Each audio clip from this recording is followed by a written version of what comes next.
ఈ రోజు ముఖ్యంగా ఏ ఏ దేవతల ఆరాధన వల్ల శుభ ఫలితాలు కలుగుతాయి?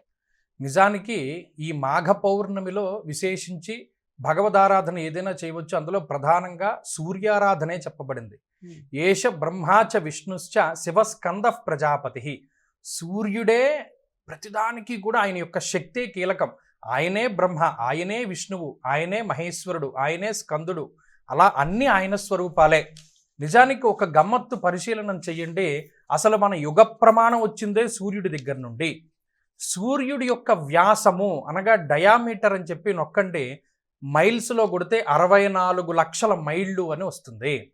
దాంట్లో సగం ఎంత? 32 లక్షల మైళ్ళు. ఈ యుగ ప్రమాణం ఎంత? 32 లక్షల సంవత్సరాలు. అంటే అది దేని నుండి వచ్చింది? సూర్యుడి నుండే వచ్చింది.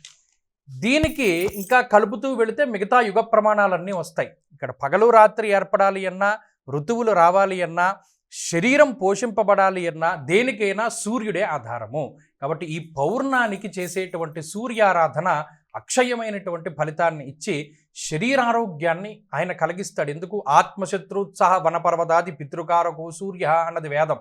ఆయన మనలో ఉండేటువంటి ఆత్మశక్తికి, అలాగే ఆయన పితృకారకుడు, ఉత్సాహానికి కారకుడు కాబట్టి, ఎముకలకి సంబంధించినటువంటి రోగాల్ని నివారించేటువంటి వాడు కాబట్టి ఆయన ఆరాధన చేస్తే సమస్త దేవతారాధన చేసినటువంటి ఫలితమే మనకి కలుగుతుంది.